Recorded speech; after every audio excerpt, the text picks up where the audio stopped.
What's going on, guys? Welcome back to Gloves Off Podcast with James McSweeney and myself, Evil Eddie, for episode number 11.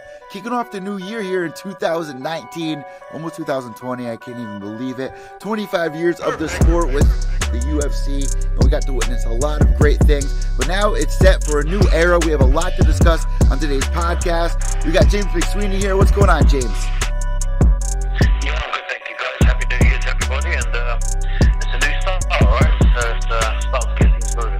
I know you got a lot in the works right now between the new movie that's coming out with you and, upcoming fights that are going to be going on this year. But the biggest thing that people are talking about are some of the upcoming fights. It seems like this year there's been a lot that's going on with a lot of, I guess you can call them super fights, I guess, between TJ Dillashaw and Henry Cejudo. You're seeing a lot of double champ fights, and DC may be retiring. There's a lot to look forward to. But before we hop into all the hot news, how did you spend your Christmas and New Year's, man? Because I had a great New Year's, and we'll get into that. But how'd you spend your New Year's? My Christmas is always with the family. I always stay home with the family on Christmas, and then my daughter, we do the whole Christmas thing, so which is always the best for me. And then New Year's, just went to some friends' house. They have children as well, so the kids are all playing up until night. Just a few drinks, listen to music, and just saw the New Year in. And then, to be honest, I was in bed by about 12:30, so it was nothing crazy for me. Took my daughter home, put her to bed, and then I hit the sack as well, just back to another normal day. So yeah, I was actually at PFL for at Madison Square Garden. It was really nice. Oh, yeah, that's right, yeah. It was awesome seeing a lot of these fighters go out there and get to make $1 million. I mean, I wish more promotions had money like that. Who was the heavyweight winner in the end? Oh man, it was Josh Copeland going up against a light heavyweight. What was his name? Silas, I think his last name was. Big underdog. Josh Copeland, I think you used to train with him, right? That's right. He used to train out in Denver. God, this is probably on the verge of 9 years ago. He was training us out there. When did he win the fight? How did he go on? It's really weird, and maybe you can give some insight into it. I don't know if it was nerves going into this fight, but Josh Copeland, I mean, we've seen it, like, his style where he puts his head down, he pushes forward with those big, heavy shots, but it seemed like, it was a 5-round fight, and he wasn't holding his hands up a lot, and it just seemed like he gassed out really quick. I didn't really understand, the game plan there with what was going on. What gym was he training? What gym was he coming out of, I believe he's still in Denver. Denver. He's still in Garage? Yeah, training alongside Justin Gaethje and all them over there. Yeah, that's probably. I mean, I don't know about the Justin them guys, but Josh was there at Garage when I was there with Trevor Whitman. Trevor Whitman was the coach. I won't get into Trevor, but yeah, it's a shame. But I mean, Josh was always a very nice kid, a nice guy, and I haven't seen him fight for many, many years. So I can't talk about how he is today. I may talk about how he was 8 or 9 years ago. And a lot of people changed back then. I mean, back then I was just starting MMA really myself, so on the UFC scene. So I was very minimal with my groundwork of wrestling as well. But Josh was always a nice kind of kid, and a big softie in the gym. And to be honest, he was on the early stages back then, but he always had a bit of a cardio issue. He was always a bit of a thicker guy, a heavier guy, if you like. Wasn't in the best of shapes. Technical, but yeah, again, this is 8 or 9 years ago. He wasn't very good back then. I haven't seen him today, so to make a comment on how he is today would be kind of a bit outlandish for me. But I mean, if you're fighting for $1 million, and I mean actually $1 million check at the end of that fight, there's no excuse not to be in shape, right? Yeah, and you know what? Here's the thing about PFL. I think they did an amazing job, putting a lot of money on the line for fighters to go in there, changing things up. Not only that, but it's a new era, like I said at the beginning of the podcast, with ESPN. But this was in the works, PFL, back in... I was offered that tournament 7 or 8 years ago. They were trying to make this happen 7 or 8 years ago. With World Series of Fighting, wow. World Series of Fighting. That's how they officially broke on the scene. That they were going to have a tournament for $1 million, and everyone was going to jump in and try to get it.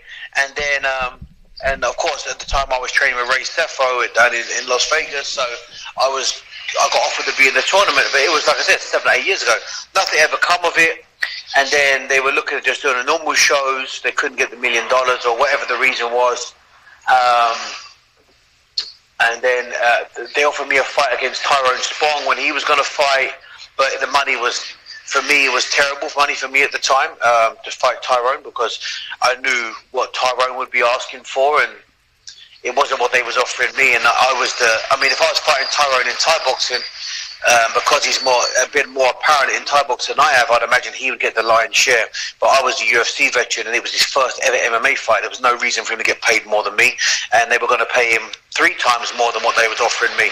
So I didn't take the fight. And in the end, they got Tyrone to fight some young kid, and they paid him $2,000. Wow. And I think he took Tyrone on a year, and I think Tyrone beat him with head kicks or something, like 2 or 3 head kicks. Tyrone got paid, I think it was $35,000 or $40,000, and they paid the kid $1,500. I think it was. He took it on a short notice. But it was really strange. But they've been trying to make this work for a long time. So it's good for the guys out there to actually see the tournaments come around. I mean, $1 million is life-changing money. So it's fantastic. But I'm sure they're not going to put one on every month.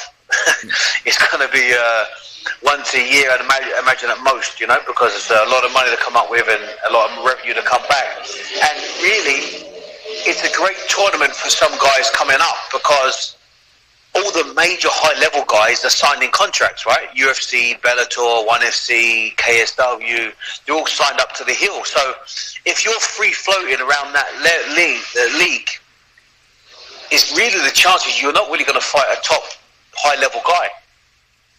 Like, no disrespect to Josh or the other guy, I don't even know who he is. I'm not saying he's not high level, but they're not on the major league scene. Do you know what I mean? They're not in the Premier League of the MMA section. So for them to fight for $1 million, I mean, anyone to fight for $1 million is fantastic. But of course, if you're coming up the ranks and you get $1 million, I mean, that's amazing. I mean, as soon as we got out literally exactly at midnight. Kayla Harrison, I mean, everyone was just in such bright spirits. And as soon as we got out, we walked out the VIP exit over there. So you had all the fighters and media kind of standing together, and it was raining out. And then here comes Lance Palmer with a big smile on his face, singing, Fat Guy in a Little Coat with the belt on. And there was nothing bothering him. And it's moments like that where you see these guys who have been in the scene for so many years finally get a chance to make a good paycheck, to go home. And on New Year's, it's just such a good... They deserve it, because it's kind of like the sport owes them something. They're in debt to the sport. Do you know what I mean? The sport's in debt to them. It's like a gambler that's lost, all his money on the table. Eventually to get that money back or to get ahead is fantastic for them. But you just got to then decide what's next. I don't know what's next for Lance, but he's obviously had a lot of fights over the years. And I mean, listen, to anybody gets paid $1 million, geez, that's fantastic. That's why when Conor McGregor was going to get $100 million, you're talking about $100 million for an MMA fighter. That doesn't happen. It doesn't happen. So for him to get it in boxing, get it anywhere he can in the fight world, it's actually that's fantastic. I can't hate on anybody that gets that. So. That's absolutely amazing. I'm very happy for him. And it's taken, like you said, it's taken a long time for this to happen. So I'm sure there's a lot of fighters who are coming at the end of their UFC contract. They're seeing $1 million on the line with, guys that not many people know of. I mean, obviously Lance Palmer, Josh Copeland. There are big names that made it to the finals, but there's a lot of people. That's a lot of money if they're only making $20,000, $30,000 in the UFC. What we've also got to put into play is, I mean, how is the company affording this? Because I'm not sure they're not getting that in pay-per-view revenues. I don't know if it even was pay-per-view, right? So, yes, listen, it's a one-off. That's an amazing venture. Is it going to be a consistent venture? I don't know. I really don't know. Is it a good business plan for your business? I mean, they turn over that much money, they can afford to give away $1 million hand over fist. I mean, it's very difficult. It's a very difficult one to choose. I mean, how big was the arena?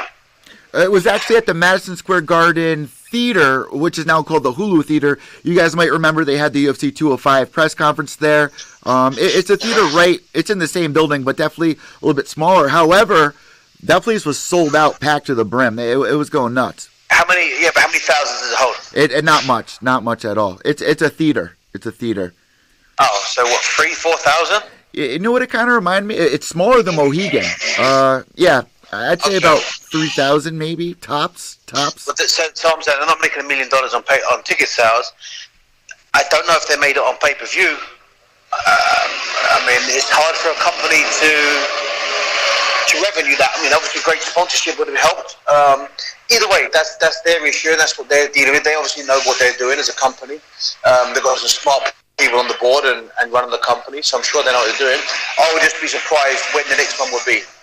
In my opinion, I don't think it'd be too soon, but who knows? Well, another huge thing that people are finding out about now, like I said, the ESPN era is now upon us, and a lot of people are a little upset because there's only going to be 4 aired on cable, 4 events for the UFC going to be aired on cable. All the other fight cards are either going to be pay-per-view or on ESPN Plus. Now, we know that the future's upon us, everything's going to streaming, but it can be frustrating for a lot of people out there, which is why I think this year Bellator is going to have a great job. ONE FC is going to be on cable now. PFL, I think those companies, promotions are going to have a better shot of, getting their name out there with this upon us. Yeah, I mean, when I heard about the ESPN for UFC, I think it's a great thing, but I never thought for 1 second they were going to put on every single show on ESPN, you know what I mean? Because it's too much revenue to be lost. I mean, they earn how many millions and millions and millions of pay-per-views.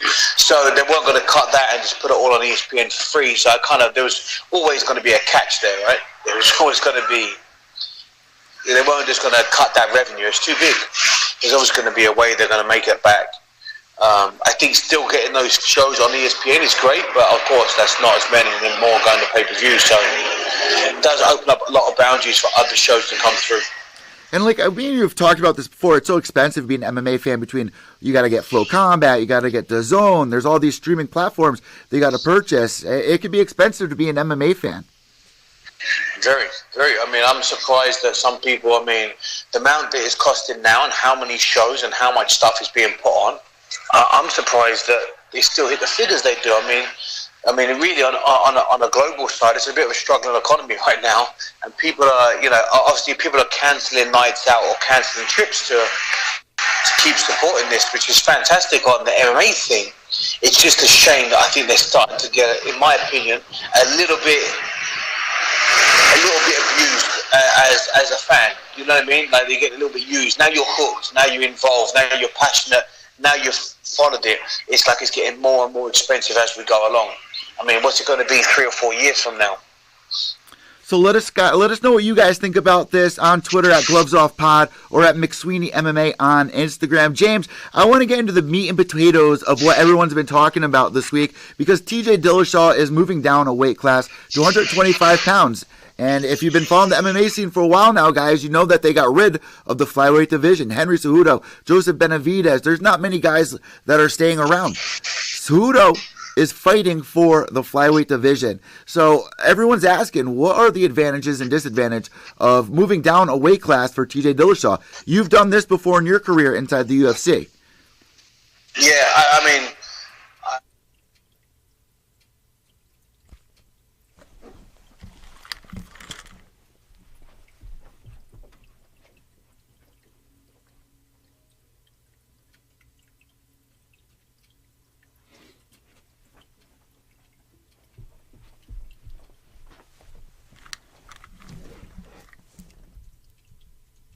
Hold on, guys. I think we just lost James. But we're going to get him right back on here right now. Hey, Madonna Mia. Madonna Mia. Always happens. 1 second here, guys. The magic of Skype. Like everyone says. The magic of Skype. Alright, let's get James back in here. Jesus. Bad luck. Bad luck with internet connection. Get James back. Have to apologize for that. Here we go. Bada bing, bada boom. Let me just get him on audio because I feel like that's causing a little bit of lag here.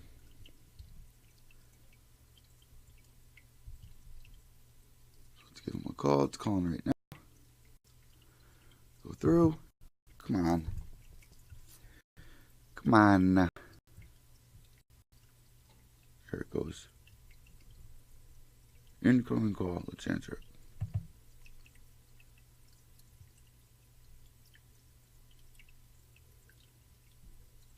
It's just fucking closed. Come on, man.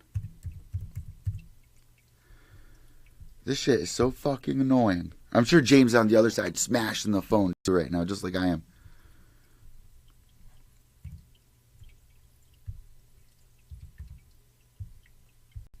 Give me...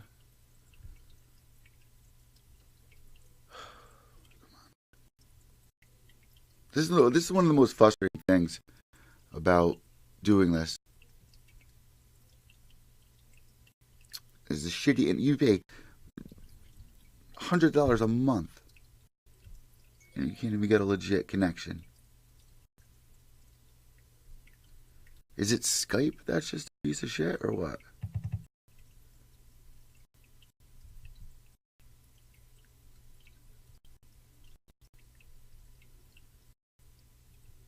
Come on. I'm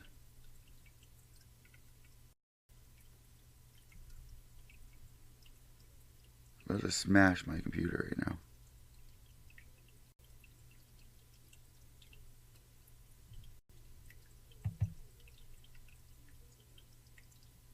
Skype sucks, man. Fuck Skype. Fuck Skype. Fuck Skype. Here it goes. Finally. Finally going through.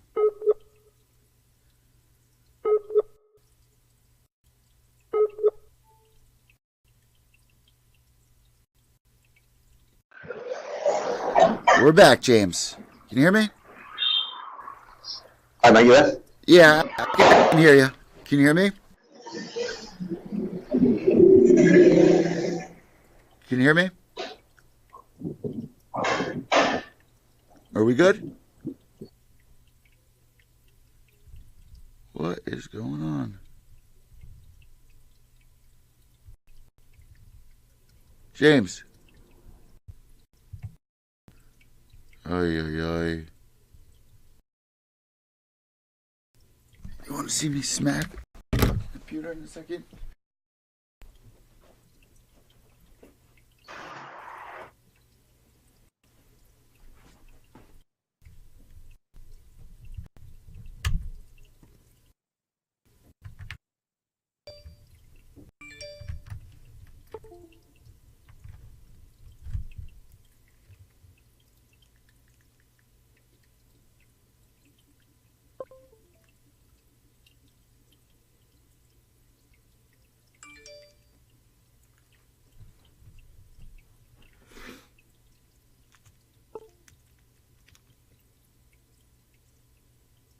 Come on.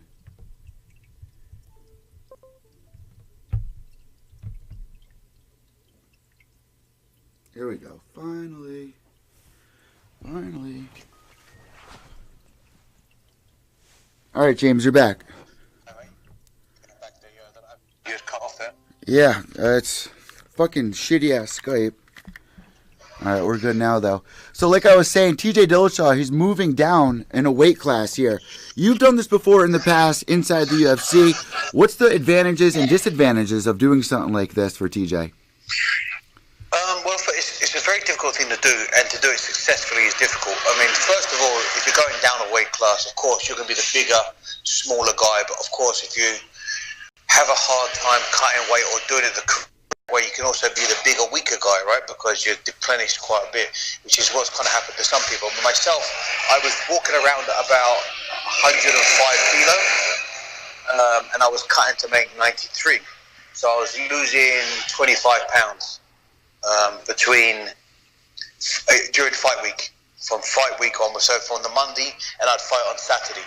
I'd cut usually about 12 pounds the day of the weigh-ins, and then I would rehydrate, and I'd be back up to 104 kilo, and my opponent could be around 95, 96. So I was obviously the bigger light heavyweight.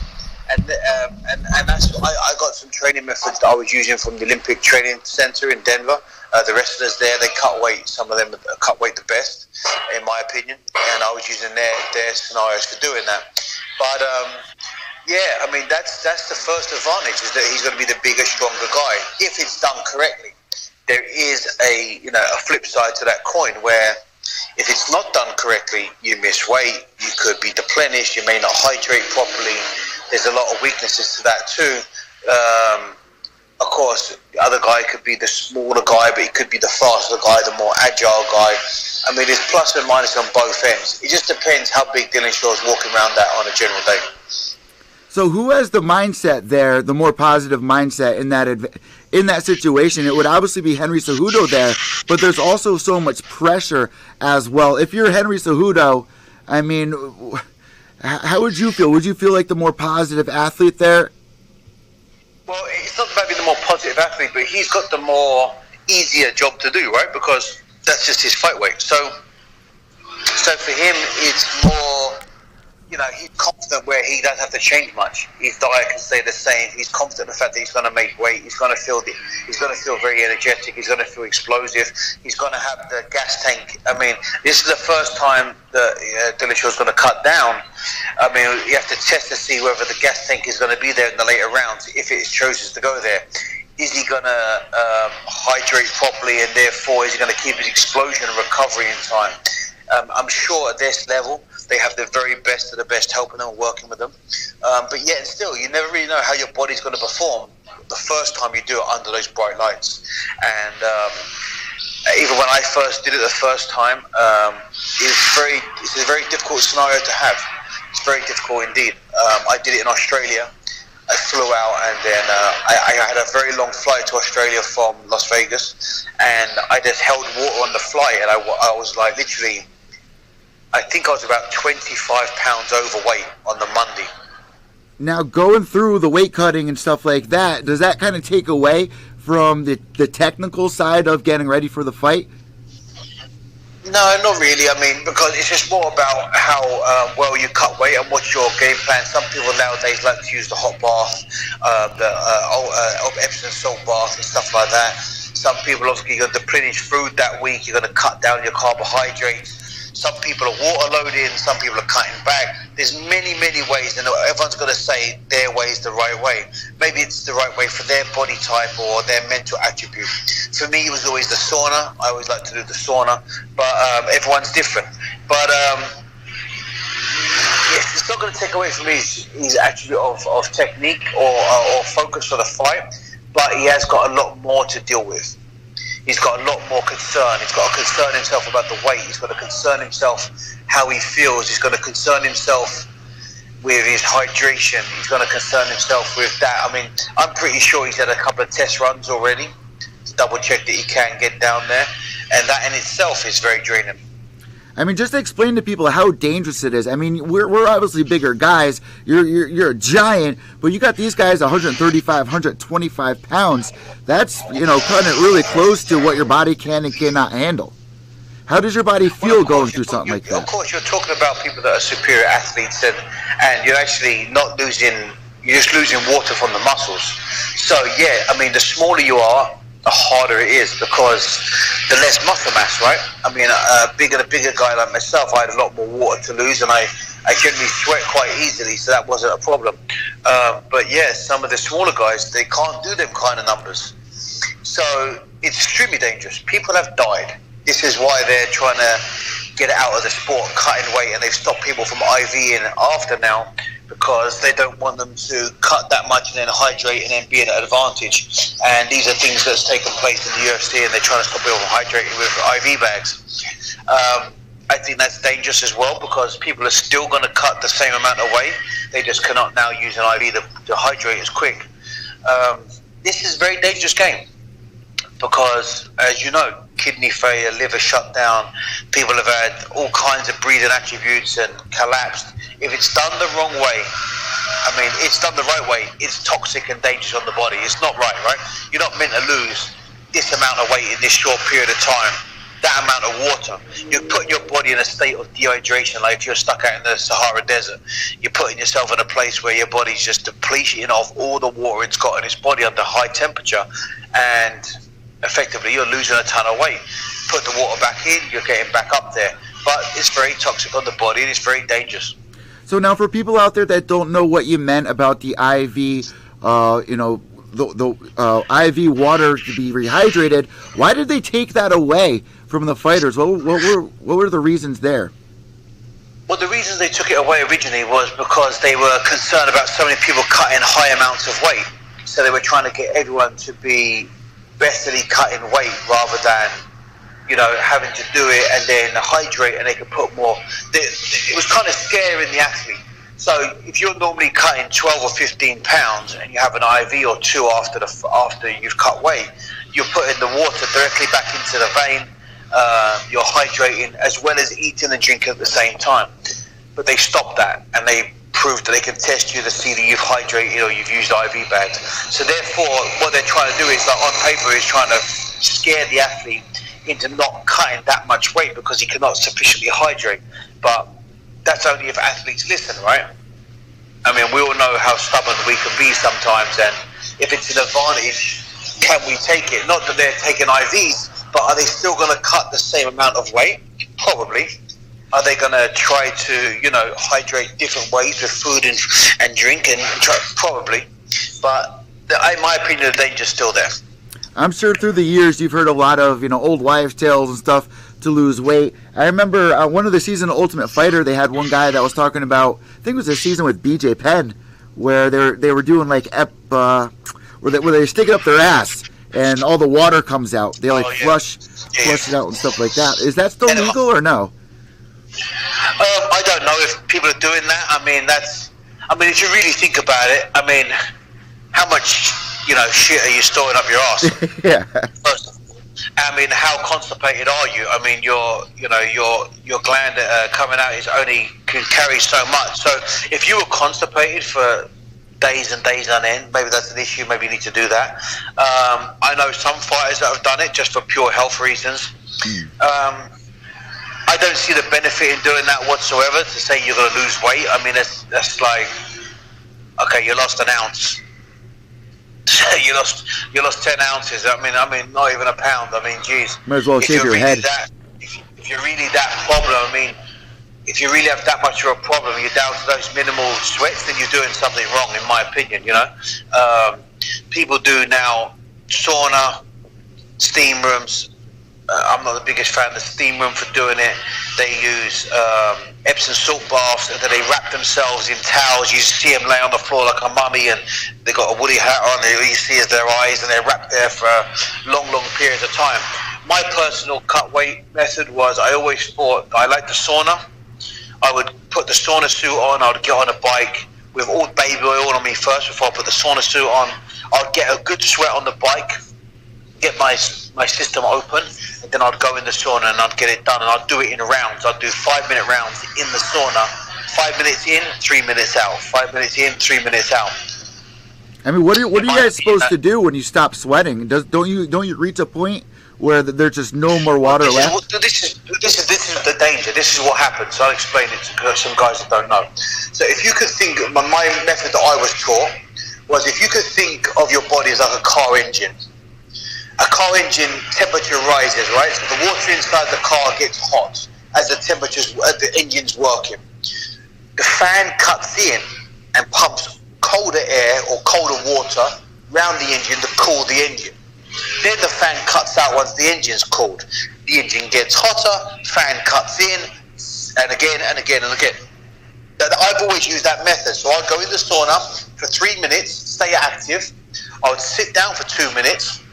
So that's a 5-minute round, and then I would come out, just sit down and lay down for 3 minutes. Sometimes I'd put an ice pack on my head or on my heart or wherever I was feeling pretty hot. But it was get the sweat going, and I'd just lay there and let the sweat come out on its own. Then I'd go back in the sauna. Once I did 8 to 9 5-minute rounds, I always knew I'd done about 12 to 15 pounds in water. Wow. So then I would, after about 6 rounds, I would completely sweat out until it almost stopped, take my sauna suit off, dry off, jump on the scales and see where I was at. It gives me a little bit of time to have a break from the sauna, because after 30, 40 minutes, you're pretty much sick of the place. You want a little break. And then I'd say, okay, I've got 2 pounds left.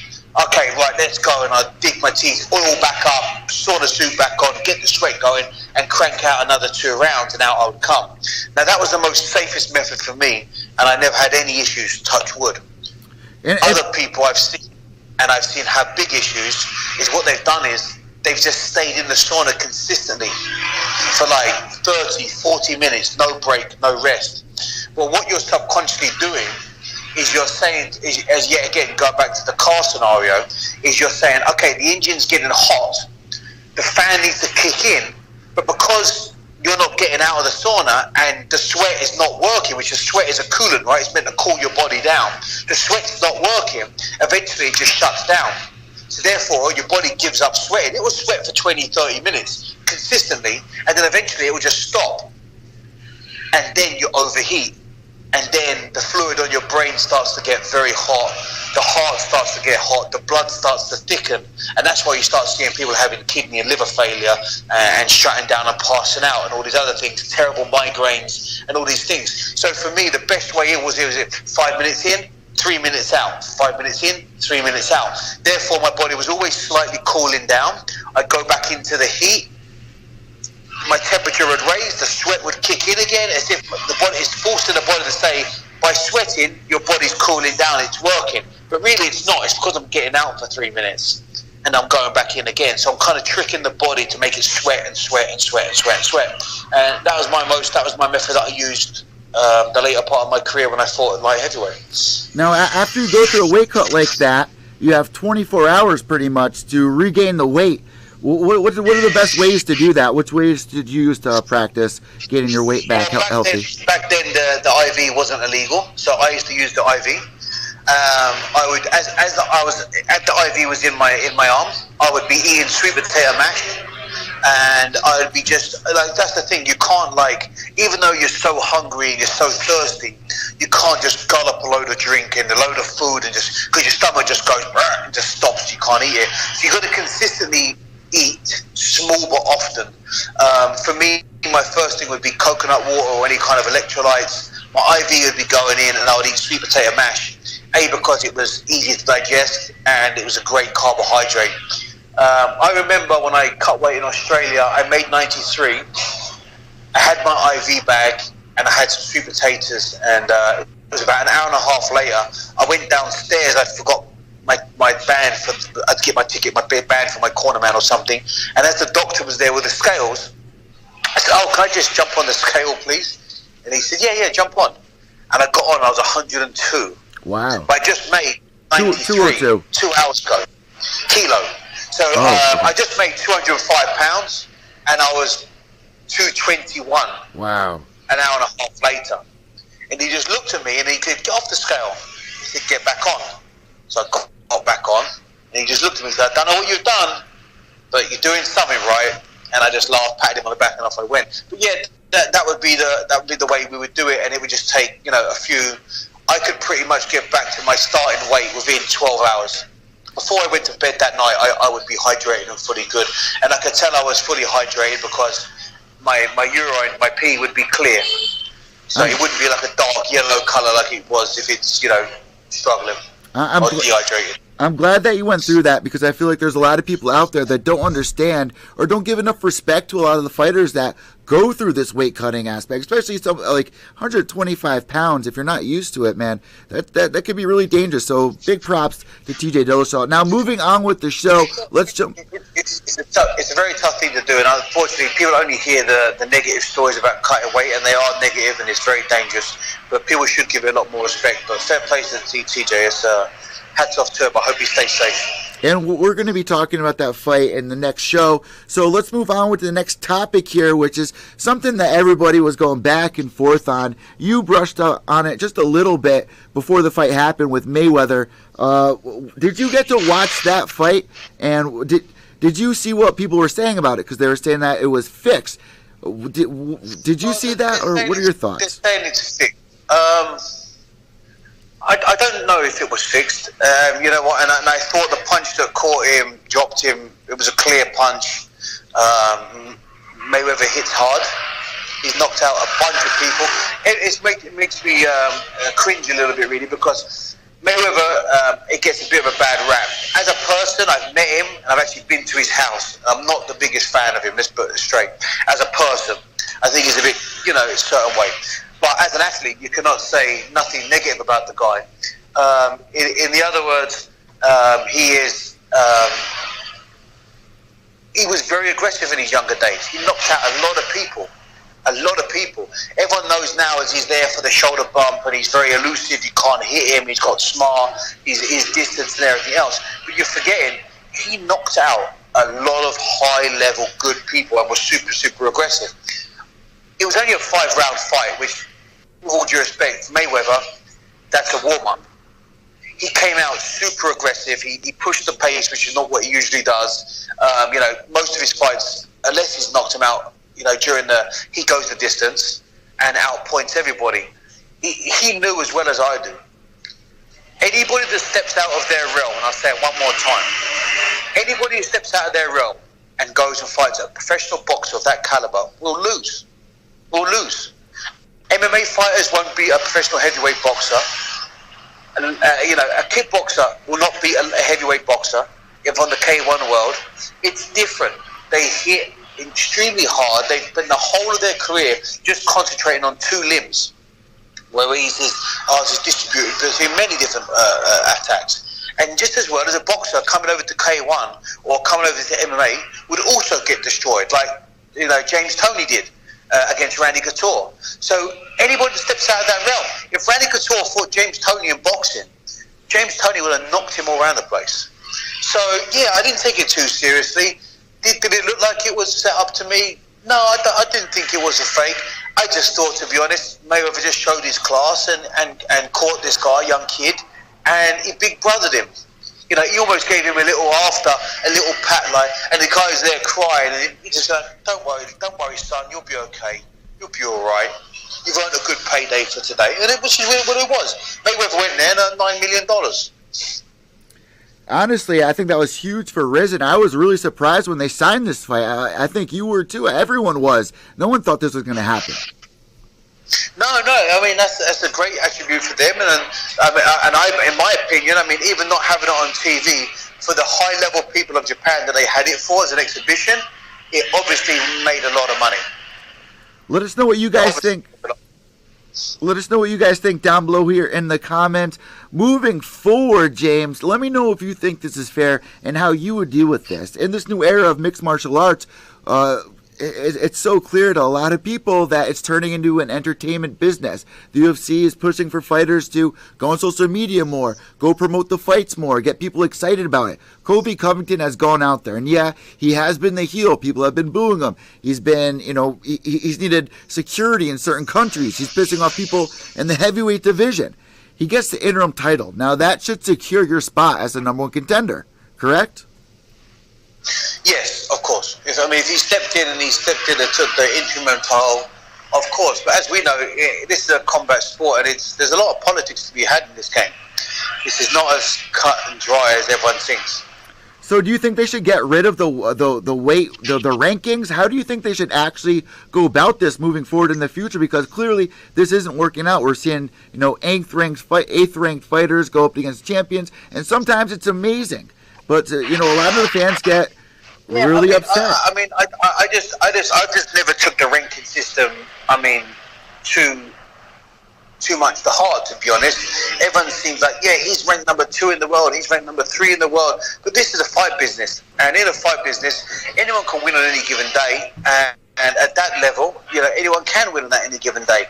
And yes, he's beaten X amount of people to work his way up to a certain number. But I honestly don't believe people should take it as in if you get to the #1 spot, it's obvious that you deserve a title shot, right? You've got up there. That's legit. Did the #1 spot certify that? No, probably not. It certified it because of the last 3 victories you had against 3 world-class people and the way you won it. You know what I'm saying? So that's been more for me. But I understand for the everyday fan that doesn't really. That's a great guideline to follow.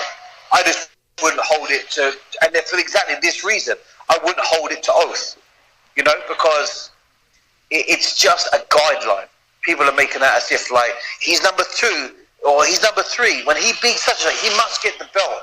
Well, unfortunately, yeah, in everyday life, that's kind of how 3, 2, 1 works, right? But as we also know, you know, there's been a lot of politics in sport, a lot of politics, and Kobe is he's not the most easiest to get on with guy by the sound of it. He's not the people pleaser of. He's not the, you know, he's not the company champion, is he? You know, he like, you know, and everyone, they're struggling with it. And then of course now he's like calling out Dana White and saying, you ain't got the balls to fire me, you know, this and that. This is dangerous games you're playing. Dangerous games. Yeah, man. I earn too much money for you not to hear. I mean, he ain't the first person to say that and then get blackballed from the company. Oh, yeah. T.O. Ortiz said that before too, right? I mean, came out in the T-shirt and everything, yeah. There's a lot of people that have said, you know, or if you look through the rankings, that have tried to be bigger than the UFC as an athlete. The UFC are nothing without me and this and that. And then what happens? You know, they lose. UFC continues and finds another one, and they build another one.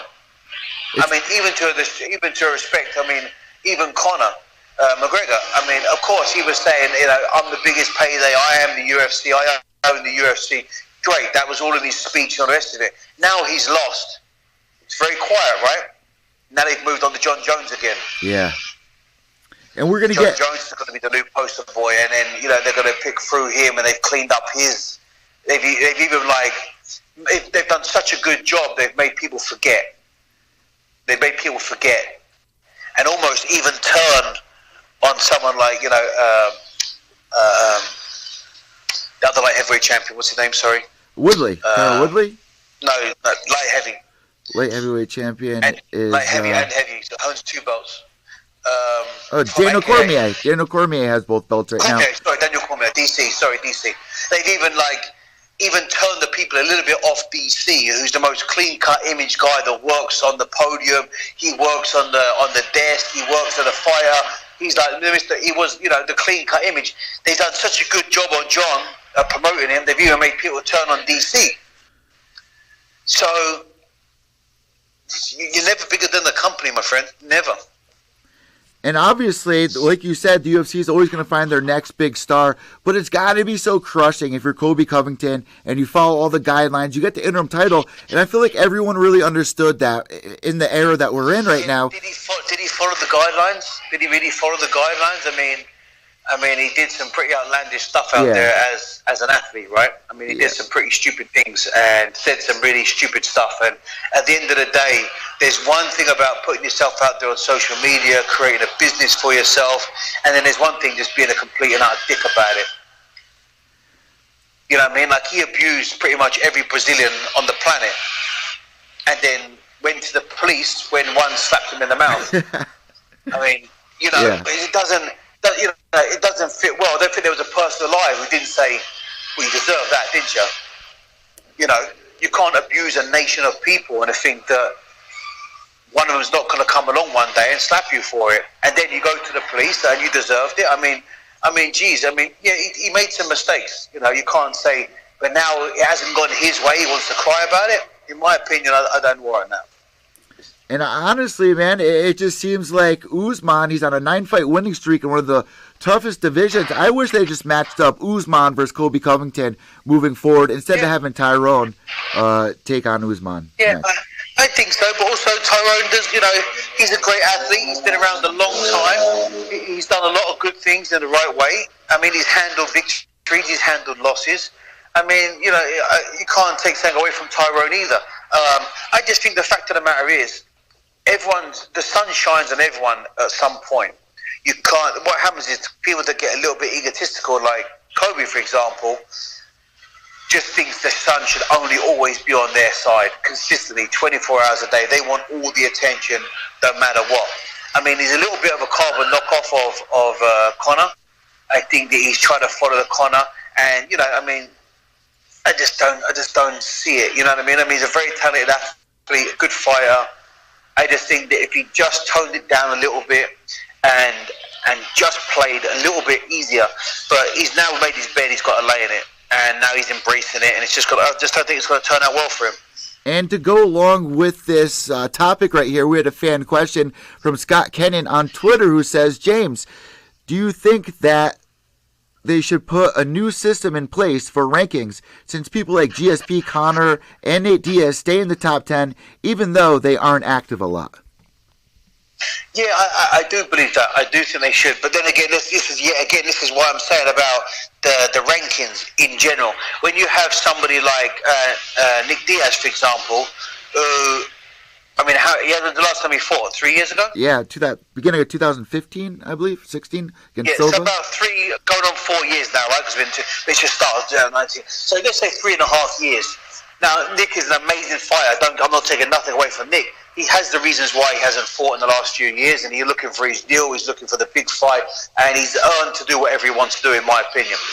But if fighters are staying busy and relevant, I think it should be over a 2-year period, because you can't take a ranking system dead to oath and serious if you do have people in it that fight once every 3 years.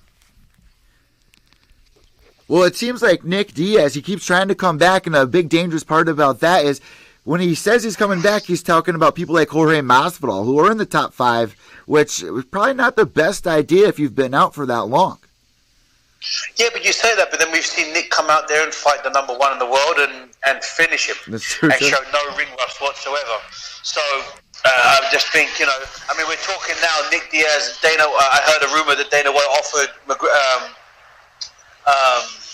Mayweather to fight Nick Diaz. Ooh. I think it was $250 million. Wow.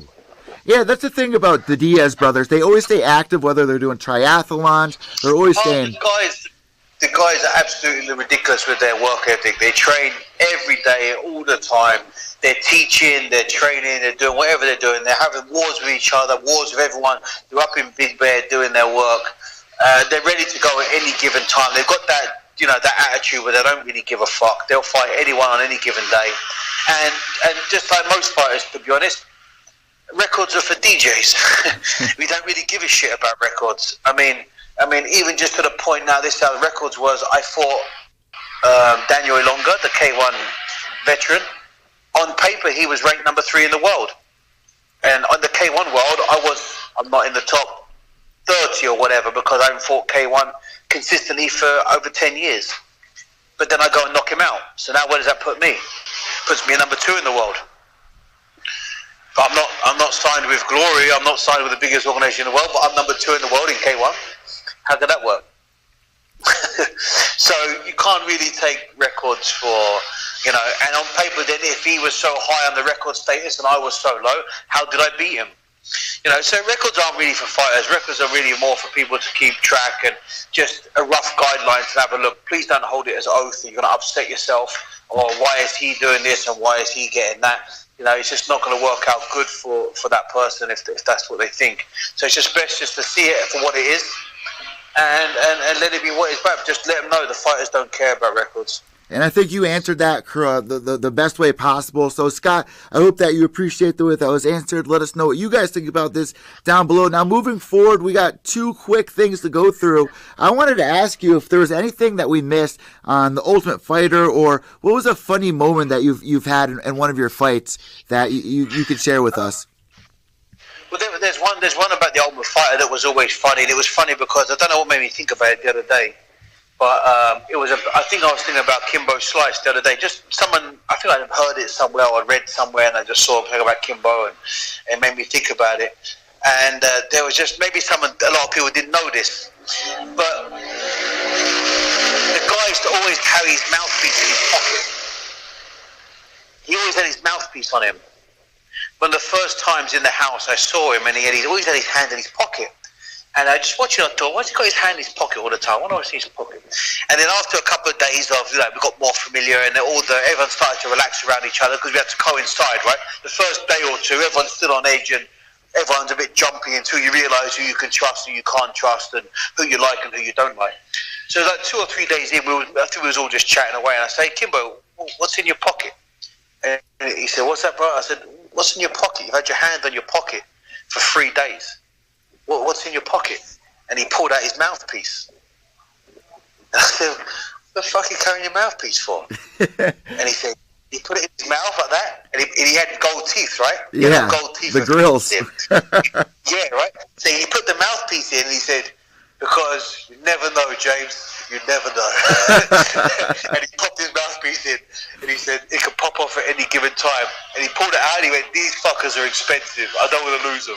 Well, he put it back in his pocket. He was a big target. It just made me laugh because everyone started laughing, and it was just like, it kind of just broke the ice. I think it was a memorable thing that actually broke the ice. And I just thought, I like this guy. He's funny. I like it. And he didn't say it in an arrogant or mean way. He just said it as a joking way. It could pop off at any moment and just put it in his mouth. And I was like, fucking hell. And I said, "You carry around on the street with you as well?" He said, "Yep. Every down the street, I've always got my mouthpiece on me." He said, "These are too expensive to lose." I mean, he's walking in there with a big target on his back. I'll never forget watching the debut and him walking out and seeing your guys' reaction. But at the end of the season, we realized that he was probably the friendliest guy on that entire show. Oh, listen, I mean, we all believed in the hype. None of us liked him because the UFC put a massive target on his back when they walked in because, he's the guy, he's that one person. And I remember Brendan Schaub's reaction. I think I was standing next to Brendan or close to Brendan.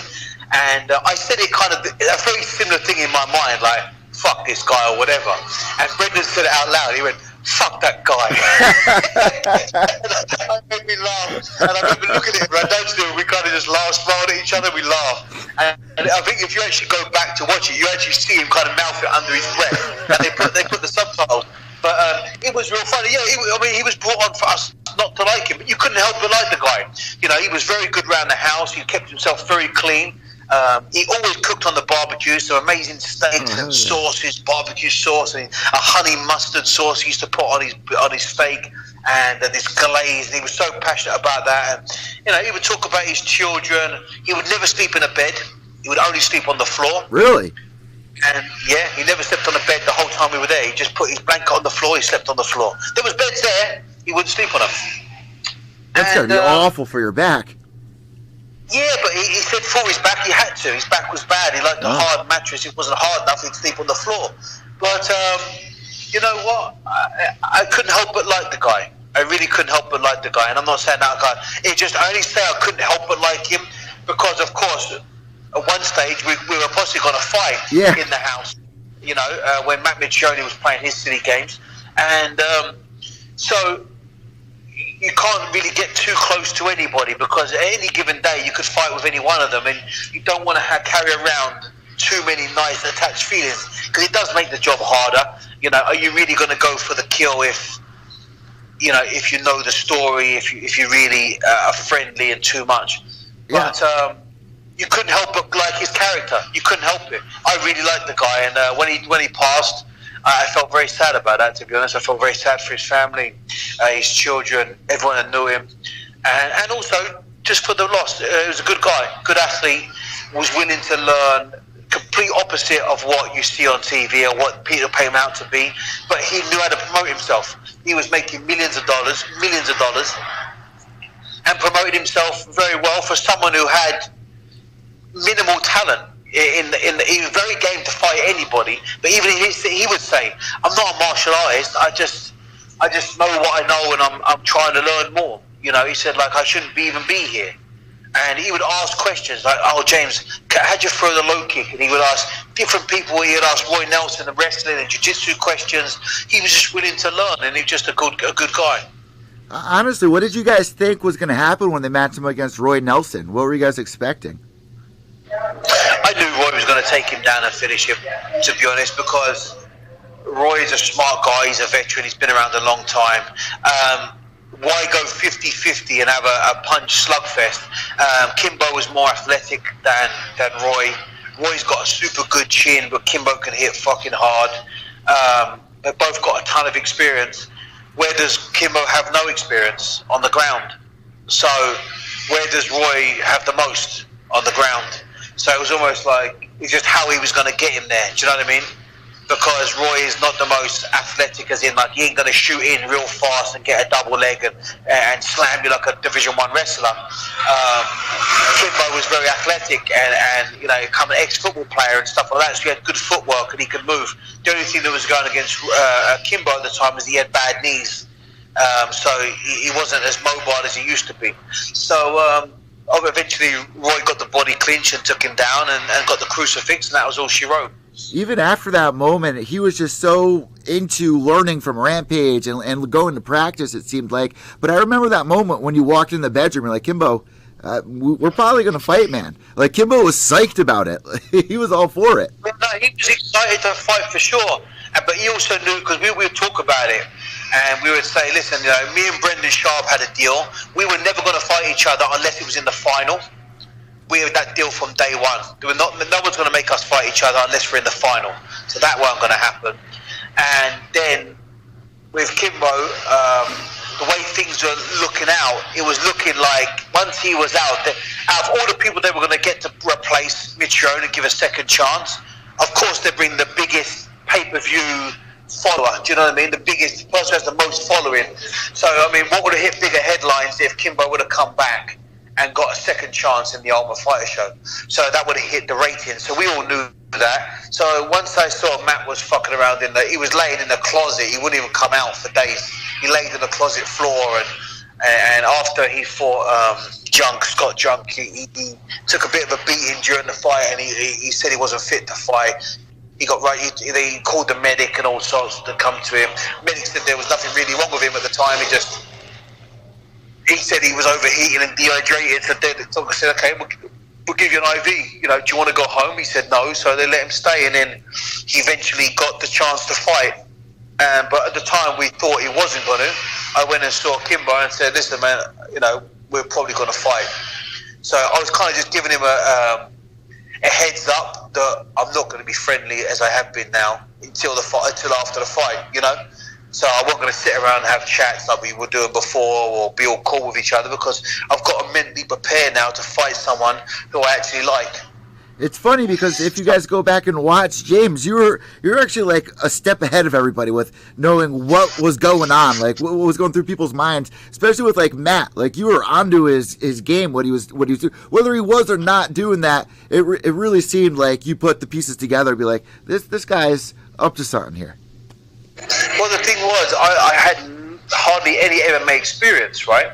When I was in the Ultimate Fighter house, so it was very, very minimal for me. So these guys were all veteran MMA fighters. They didn't really come from any other backgrounds. I mean, they're NFL, some of them and so forth, but they'd all still had 8 or 9 or 10 MMA fights, which I hadn't. So for me, it was more like, I've got to play the street strategy, I've got to play the mental attribute strategy, and I've got to feel people out. And I worked security for 10 years before I was able to quit doing it. So I learned a lot of street mentality, and I learned a lot of how people would conduct themselves and carry themselves, and I was very good at reading people in that respect. So I was using those tools to get me through. Sometimes I was playing games with some people, sometimes I was getting under people's skin. I had to play what I had to play, but to be honest, I was fighting for a career, right? I mean, I was looking for an attribute. People would give me a bit of a hard time about things I did on the Ultimate Fighter show or didn't do or whatever.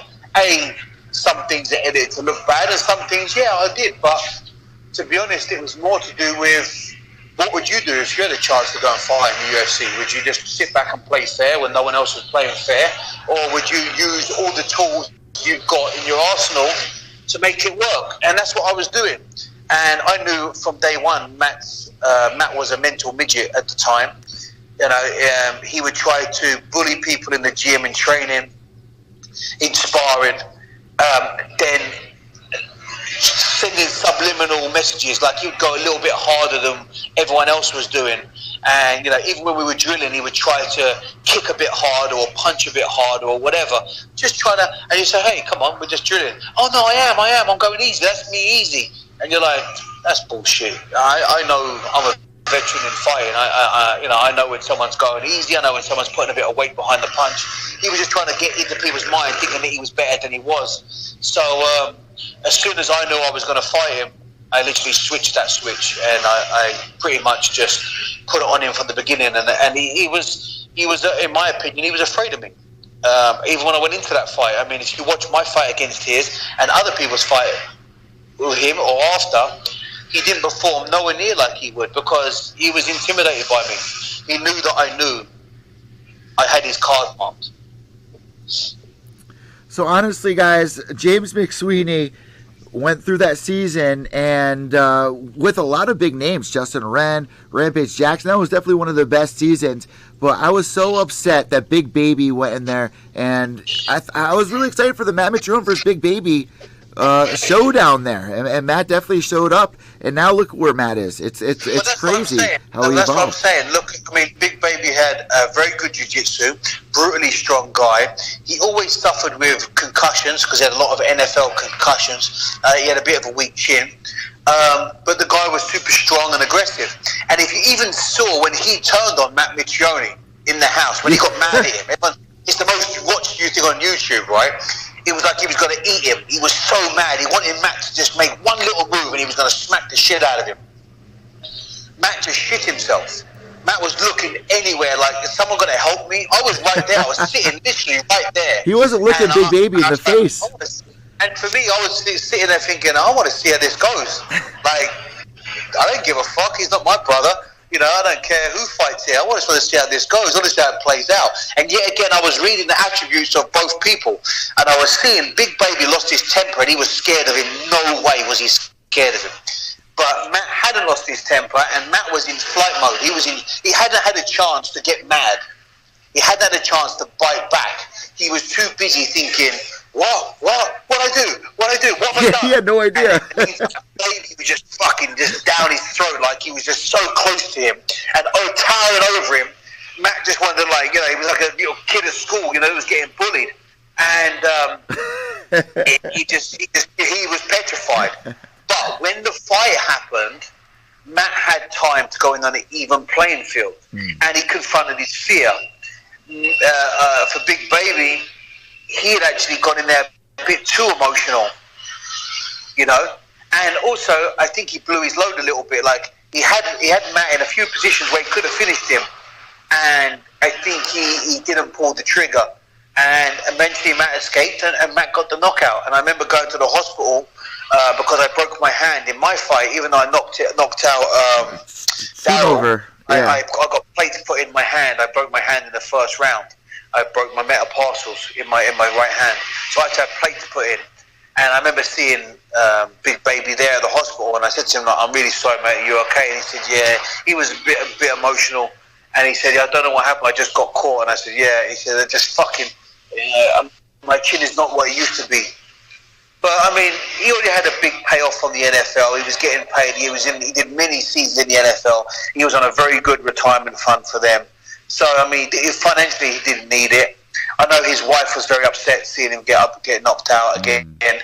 So that's probably why he decided to call it a day. But he was super talented and a really nice guy. Really nice guy. Then, of course, you see Matt go on and do a lot better. But I still believe, I don't think he's got over the mental problems that he suffers from. I love hearing the stories of the Ultimate Fighter. I'm sure James is going to share more as this podcast goes on in the future. Before we end today's show, it's only right that we give you guys a quick prediction of what we think is going to go down in Jones versus Anthony Smith. James, what do you think is going to go down here? Because Jones, like you said, they're trying to make him a big star. Anthony Smith, he's on a wave of... He's just been taking dudes out left and right. He has this momentum building up, and I feel like he's riding a perfect wave where he can build that confidence up to take on somebody like John Jones. And these two were supposed to fight years ago. It didn't happen because of the car accident or what happened with John. How do you see this fight going down? I think Anthony Smith is a great athlete, a great fighter. If you look at him, he just looks like the poster boy for MMA, right? He looks like a typical MMA fighter. Like, he's just big, he looks mean, and he's talented, and he's got all the things going for him. But, and there's always a but, right? I don't think we're at the stage where we're looking at John Jones, where we're looking like he's past his best, or I'm ready to see an upset. I don't think he has what it takes to beat John Jones right now, in my opinion. John is come out of retirement, or probably suspension, I should say. We saw him absolutely destroy DC. No sign whatsoever of any ring rust. Then he gets popped again. Then he's suspended again, and he's back again and just takes out, another amazing fighter in what seemed very little challenge for him. You know, he destroyed him on the ground in 3 rounds. Everyone's scared to go on the ground with John Jones. If you get in John Jones's guard or half guard or whatever, everyone's scared of his elbows. Everyone's pulling half guard on him or side control. And then that's where he's dangerous. I just don't see how John loses this fight, if I'm honest. I think, in my opinion, John Jones is probably the pound-for-pound best of all time. Now, when you trained with John when he was really young when you guys trained together, he just went down to Albuquerque, he just went down to Duke's, right? Went down to Duke's. Albuquerque Jackson. Jackson, I'm sorry. You went down to Albuquerque, and did you know at that moment this guy was the future? He was going to be the number one star? Did you know it back then? I remember sitting around a friend's house, and we watched him fight, and I forget who he fought against. And I won't say the person's name because I've said names before on here, and it's got me into So I won't say his name. He turned to me and he's like, wow, that's... And I was sitting there with Rashad as well. And they turned around and said, wow, he's got to be something one day, right? And we're like, wow, yeah, that's like, that was a performance. Like, he's flashy. Like, but at the time, he was brand new. He was a young kid, 20 years old, young kid. And then, of course, he came to Jackson's, and I got to spar with him. Wrestling-wise, in MMA, if we sparred with MMA, his wrestling was just too high level for me. I was a beginner in MMA. I had minimal jiu-jitsu and wrestling, and not saying even to this day I could catch up with him, but I would have done a better job. But he would just take me down almost at will, and then I'd have to fight my ass off to get back to my feet. But when we would just do kickboxing, he was very talented. But of course, my potentials back then in kickboxing, I read him out really quick. If you gave John Jones space, if you backed off, if you circled off to your right, if you circled to your left, if you didn't pressure him, he got very, very flamboyant, and he got flashy, and then he got dangerous. Very dangerous, because his awareness of distances and angles is like you haven't seen before. It's very smart, very clever, and he's very long than you actually think. You think you're in a safe position, then his big, long, gangly leg comes out, and you're not. And so I worked out very quickly when I'd sparred with him, I had to be almost like on his chest. I'd box like in a post box, so he couldn't get away. And we would just go at it inside. I learned not to give him any distance. Man. That was 10 years ago. Now, on the inside, he's very good with elbows. On the inside, he's very good with his knees. He's beat that clinch. He's very good at tying you up and getting the clinch into his takedown or into a submission. Now he doesn't have that hole anymore. That hole is not there. Great work by Greg Jackson and Mike Winklejohn and everyone that he works with, Shotgun and everyone else down there. A little weakness that he had, they put a plug in it, and it's no longer there. And he's a dangerous, dangerous human being, from close, from far, from the inside, from the outside, from the left, from the right. The guy is the real deal. And I'm not taking anything away from Gustafsson, but he made Gus look like easy work compared to the first time they fought. That's what I was just saying. I mean, like, he made it look like he went out there to finish the fight in 3 rounds, and then did. He didn't look like he was looking for the finish. He was like he was going out there to enjoy himself, to get rid of a bit of ring rust, just to get a bit of ring time. He was then, when he thought, okay, enough's enough, time to do my job. And it seemed like, I'm sure it wasn't that exact way, but it seemed that way. And for it to seem that way against a high-level guy like Gustafsson is no joke. So I can't sit here and put anyone against him right now and say, they're going to beat him hands down. Can it happen? Yes, it's a fight, right? Everyone's got a puncher's chance. There's a million ways to win. There's a million ways. I mean, look, you just saw Kat get kicked in an eyeball, in the eye. Oof. I mean, the freak of nature of it is unbelievable, right? And she's appealing that right now. So there's things that can happen. But if it doesn't, and it's on paper, I believe John takes the fight, hands down. Really quick before we end the show, just because you brought that up, do you think that should be considered an eye poke? Or is that, in the rules, that is a fair TKO? But she's appealing it. It's a TKO. Yeah, it's a TKO. At the end of the day, if she blocked the head kick, it wouldn't have happened. She didn't block the head kick. She pulled her head back, which in my opinion, I don't like it. Muay Thai guys does this in Thailand all the time. They throw their head back like this, let the kick pass. But the danger is, if you haven't made the space, it connects. The fact is, if it was another 2 inches, it would have been the girl's ankle against the top of her head and would have knocked her head off. Luckily for her, it was 2 inches further back, but unluckily for her, it caught her in the eye. But at the end of the day, it wasn't an intentional eye poke. I mean, it was the girl's toe. I mean, what is she, a ninja? She's going to put my toe in your eye? Doesn't happen. It was a freak accident. It was a legitimate kick. She didn't defend it, and she got caught. And I think it's a TKO. There you go, guys. Bam! James McSweeney with the fire on episode number 11. Guys, that does it for episode number 11. What we like to do is let you guys know if you have anything at all that you want me and James to talk about on the next upcoming episodes. Let us know down below here in the comments. Let us know on Instagram at McSweeneyMMA, on Twitter at GlovesOffPod. James, is there anything that you would like to say before we end today's show? What do you got planned for the next 2 weeks here? I'm in my gym right now. They're just getting everything designed, putting the bags up. I put a speedball up this morning, and I've made a tire bag, and I'm just decorating away. And it's a hot day. I've got a lot of things going on. I've just secured a couple of deals with the local private schools here, so my gym's got to get real ready soon because I've got about 300 kids coming. So we're going to get real busy real fast. So yeah, I've got to really. That's what I mean. Well, I've been working here day and night for the last week and a half with no help. So anyone's listening and you're in Phuket, come down and give me a hand.